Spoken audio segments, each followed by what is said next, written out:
attending this church when I'd been home for 30 years. This was the church I was dedicated in. It brings back so many warm memories and also a sense of nervousness because you all have known me for 30 years. So we'll see how this morning goes. How old are you again? I know I'm 30. How does it feel? I'm only 29, I wouldn't know. Exactly. So as I was preparing for this sermon, I started to think, well, it's December, and as I moved back this way, to give you a short story of why I'm even back in this part of the country, I moved here from Wisconsin for a year-long residency as a chaplain at WellSpan Hospital in York, Pennsylvania. And I have loved what I've been doing, getting to do ministry in a whole new light. And throughout this time, I've been looking at the patients and the families that I interact with and start to wonder, they stand out so much in this world because they go through so many different things that we can't even begin to understand or realize. And then I thought, with this time of year and it being Christmas and December, I know in Wisconsin, my mom and dad have already seen several inches of snow. And I'm shocked that we have yet to see any back this way that has stuck for longer than 2 hours. But I started to think about snow and the fact that snowflakes are so beautiful. I want you all to picture yourself. Think as far back as you can and try to remember that first snowfall you ever remember seeing. The spirit that it kind of gave you. Maybe a sense of awe. Some people dread it. No matter what you say when it comes to the word snow, they absolutely hate it. But I'm that person that finds it beautiful even when I have to travel in road construction to get to work. But snow is an amazing thing. It has the same makeup as water, H2O. But it's in its own beautiful form. Snowflakes are a six-sided figure. Yet all of them, for the most part, are uniquely different. There is something about each snowflake that makes it stand apart. In many, many ways, we look at the coming of the Messiah during this season as something of a snowflake. And when I first said that to my family as I was working on my sermon, I got a few heads that turned my way. Although he had his human form just like the rest of us, there was something 100% divine about him.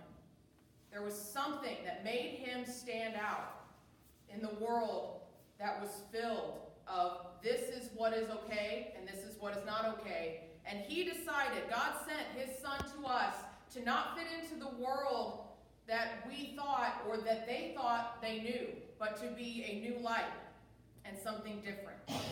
This morning we're going to take a journey through the prophets and prophecy of the Old Testament and see how that notion of Christ standing out in this world and not caving to what society deemed okay. We're going to see the foreshadowing through our prophets of things they said Christ would come and do, and watch as they unfold throughout his ministry. I'm going to start in 2 Samuel chapter 7, verses 12 and 13.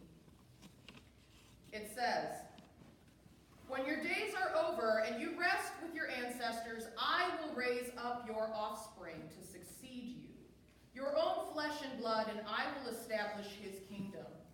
He is the one who will build a house for my name, and I will establish the throne of his kingdom forever. I will be his father, and he will be my son." Although most scholars that have looked at this couple of verses think that it is a direct portrayal of Christ, it is. A lot of it could directly point to Solomon, as Solomon was the direct heir and successor to David, and also the builder of the temple. But through the authority of Peter that we will see later on, it points to Christ as that offspring of David through the Jewish writings and teachings. It's the coming of the Messiah that will establish David's kingdom forever. So before Christ even came to the earth, David's offspring has already been told that they will have this eternal kingdom. And if we fast forward to Luke, I got a lot of paper, y'all. You're going to have to bear with me as I flip back and forth this morning.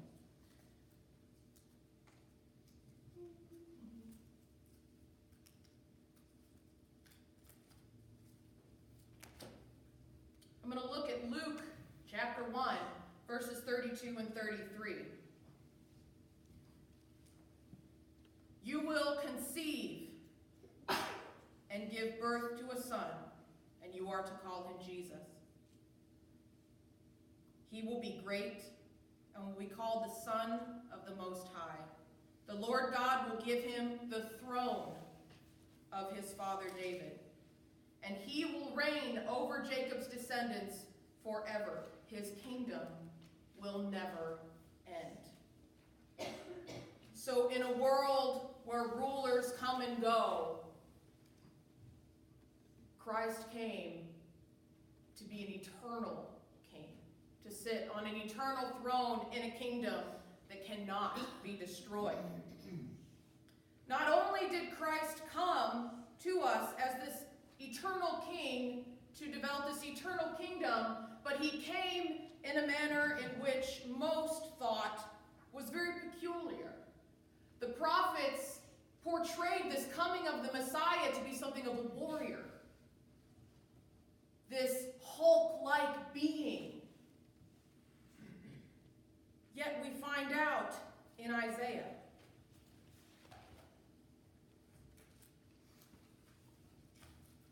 chapter 7, verse 14. Therefore the Lord himself will give you a sign.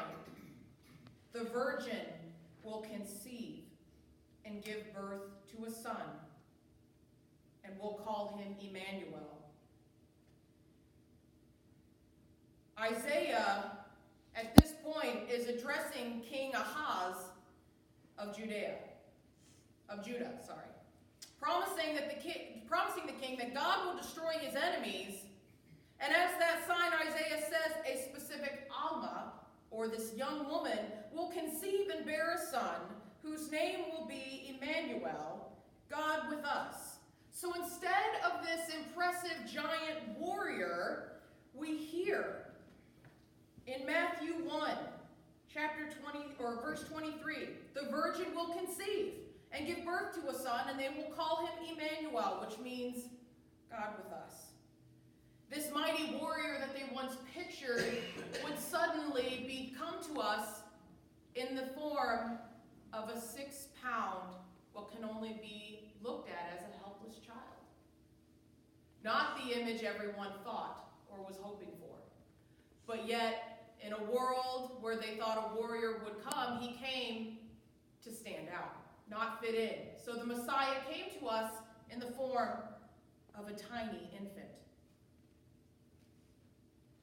As we've already heard, David's offspring was guaranteed an eternal kingdom, and the Messiah will have a throne that is everlasting. This is given to us yet again in Daniel chapter 7, verses 13 and 14, where it says, "In my vision at night I looked, and there before me was like a son of man, coming with the clouds of heaven. He approached the Ancient of Days and was led into his presence. He was given authority and glory and sovereign power. All nations and peoples of every language worshipped him. His dominion is an everlasting dominion that will not pass away, and his kingdom is one that will never be destroyed." Bar-Anash, the Son of Man, came with clouds of heaven. Just that phrase alone is seen in the New Testament in multiple chapters, which we'll see here in just a couple moments. But this notion of Messiah coming and having a throne that is everlasting gave this hope through our prophet that Christianity will not only increase, but prevail to the end of the world. This would be a permanent and eternal act. Nothing could destroy it. And as we know, most earthly kingdoms, both then and now, have internal weaknesses and conflict. We see it within our world today, within the hatred of our government, within our society. We see this notion of small little things that can tear any foundation apart. Yet, Messiah's throne will not have any external power invade it or overthrow it. And this is seen in two different areas of Matthew. I'm going to read Matthew 16, verses 18, and then Matthew 26, verse 64. Matthew 16, 18 says, "And I tell you that you are Peter, and on this rock I will build my church, and the gates of Hades will not overcome it.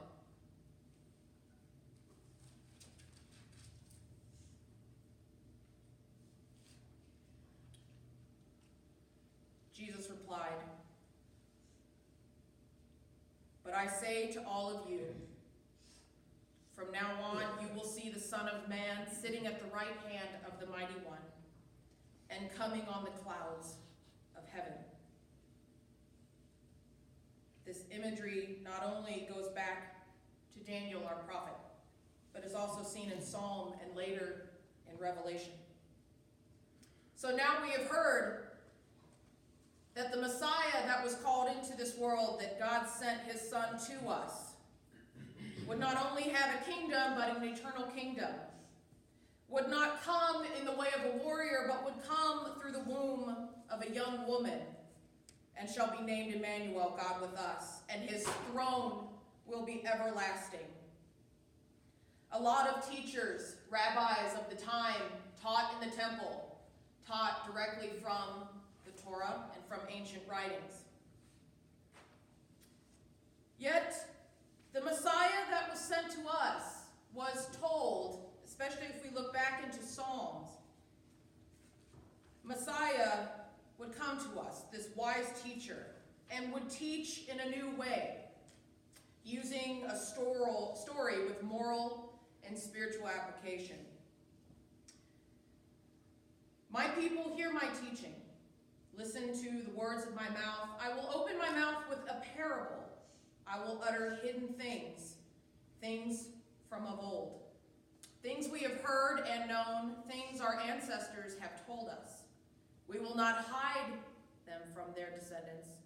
We will tell the next generation the praiseworthy deeds of the Lord, his power, and the wonders he has done.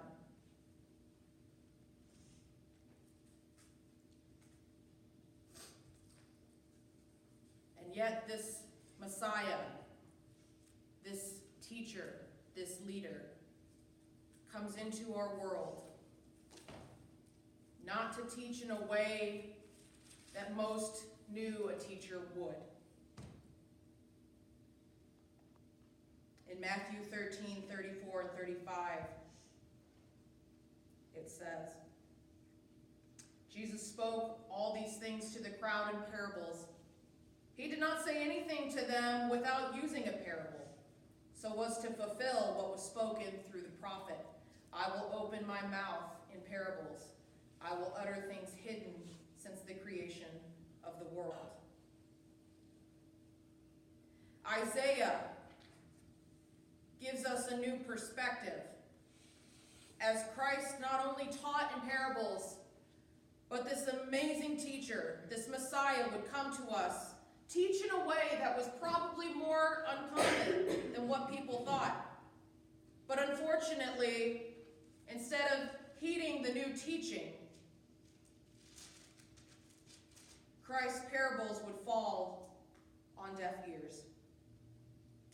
Isaiah in chapter 6 says, he said, "Go and tell the people, be ever hearing, but never understanding. Be ever seeing, but never receiving. Be never seeing, but never perceiving. Make the heart of this people calloused. Make their ears dull and close their eyes. Otherwise they might see with their eyes, hear with their ears, understand with their hearts, and turn and be healed." Although this may seem as if Jesus would possibly deny some people access, the difference he means is not in the message, but in the response. Parables were the tool in which God chose to use as his instrument for hiding the truth from unreceptive people. And as I pondered that, two questions came to mind. Could this blindness be an act of mercy? A way to lessen further condemnation for those struggling to truly open their hearts to the message and teachings of this Messiah, who taught and went against cultural norms. Not only did this Messiah come to us in a form so foreign, but he came to not teach to those who believed the prophecy would come true, but he came to reach those that did not quite understand. And it was already read this morning in Isaiah 11, verse 10. It says, "In that day, the root of Jesse will stand as a banner for the peoples. The nations will rally to him, and his resting place will be glorious." This was such a time where universal peace was needed and would come in the reign of this Messiah, of Christ. The root of Jesse would attract non-Jews and Jews who inhabit the future kingdom. And even if we look to today and look at how much Christianity has changed in the thousands of years, we see the progression of what we once called ourselves to what we are now. How many denominations of Christianity exist? How many different individuals with slightly different belief systems are there? We had this Messiah to come and bring us together, offering us new insight into this world. And in Matthew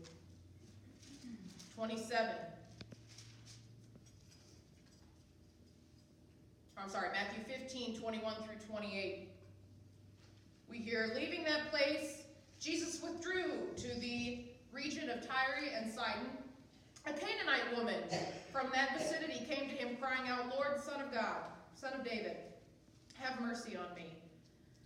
My daughter is demon-possessed and suffering terribly.' Jesus did not answer a word. So his disciples came to him and urged him, 'Send her away, for she keeps crying out after us.' He answered, 'I was sent only to the lost sheep of Israel.' The woman came and knelt before him. 'Lord, help me,' she said.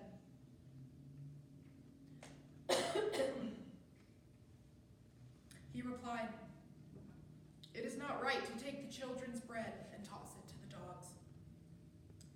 'Yes, it is, Lord,' she said. 'Even the dogs eat the crumbs that fall from their master's table.' Then Jesse said to her, 'Woman, you have great faith.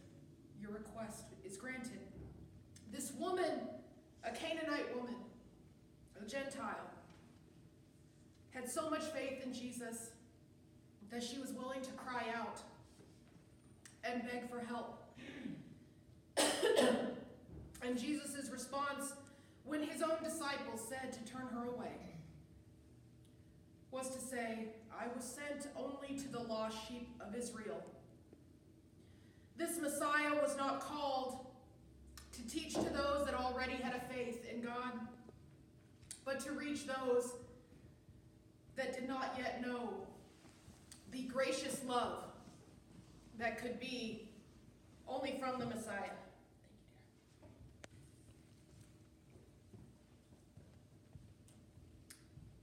Not only would this Messiah go out of his way to heal Gentile women and children, he healed lepers. He fed many people.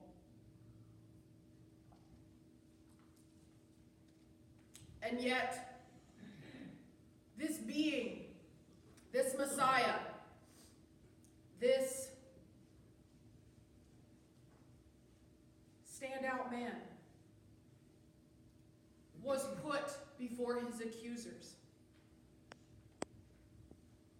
was condemned because of his willingness to stand out in a world that said, our teachings are what they are. You bring nothing but shame. Isaiah warns us of what will happen to our beloved Messiah In Isaiah 53, 7 through 9, we hear, "He was oppressed and afflicted, yet he did not open his mouth. He was led like a lamb to the slaughter,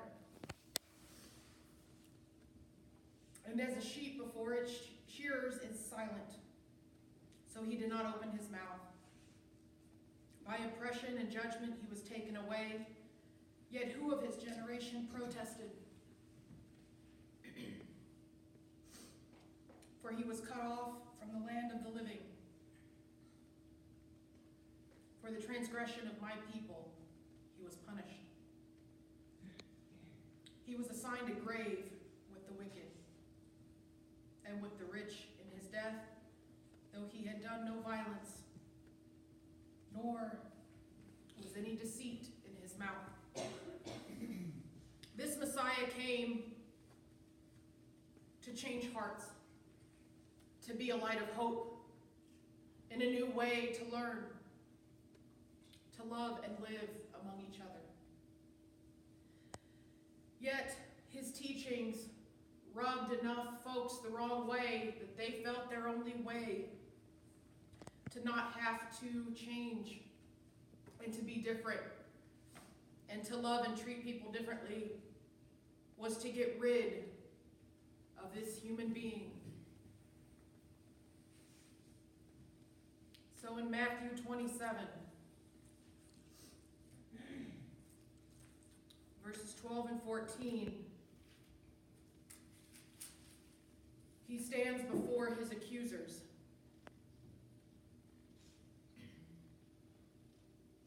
When he was accused by the chief priests and the elders, he gave no answers.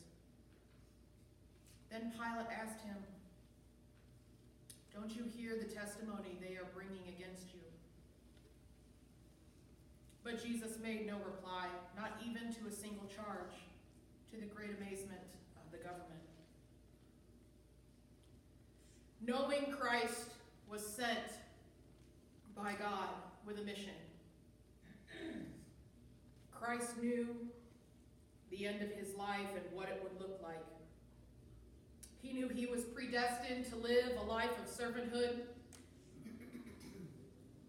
and he knew he was to be sacrificed so that we would have another chance. Looking at his lineage, his time, there's no way to look at him other than in the way of he came to stand out. He didn't come to fit in. So what about our world today, and what does this say about us? We live in a world where political correctness comes into every home, school, business, church, restaurant, nursing home, hospital, medical center, funeral home, cemetery.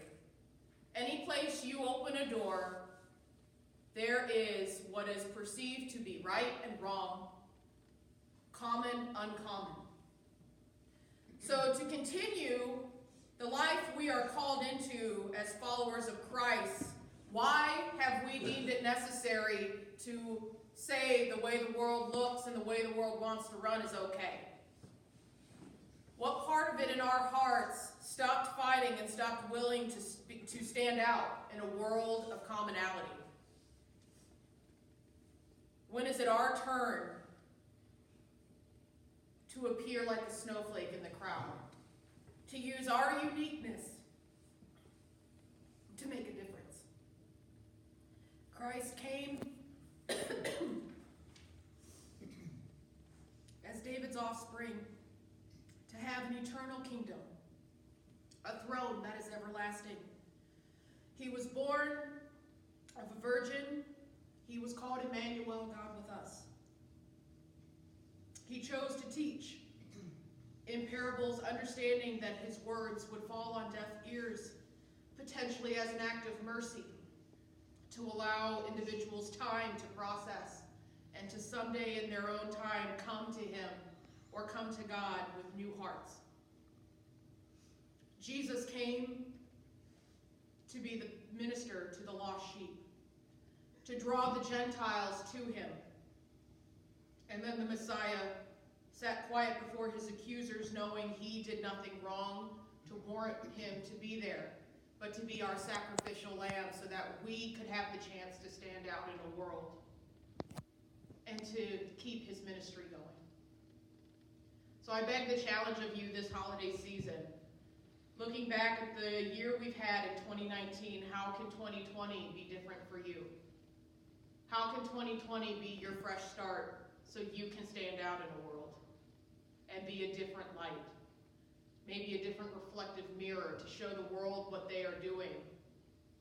Not being a way to cave, but a way to change. Let us pray. Gracious God, we thank you for the words of our prophets and the prophecy that has come from the Old Testament and was fulfilled in the New. We know that not only were the prophecies fulfilled through Christ, but through the ministry of his disciples and later apostles that continued the journey after his crucifixion. We thank you in a world where we were desperate and needed the coming of the Messiah. You sent your one and only Son to make a difference, not to cave to what was already the standard teachings, but to come to show love and light in a world where it was easy to cast those that were sick, those that were demon-possessed, those that had differences, that were unique in their own way, to leave them out into the dark. Jesus came in and brought them in. He was a light and a beacon of hope, and he still is that for all of us. And I pray for each of us that has your word in our heart that we might begin to slowly shift our perspective, understanding that we were called into a life of standing out, not fitting in. In this world where it's easy to cave to what society wants so that way we're not black-marked, I pray that we might be willing to push those boundaries, standing up for what is right, as a way to continue the ministry that we are called into. I lift this to you in your name.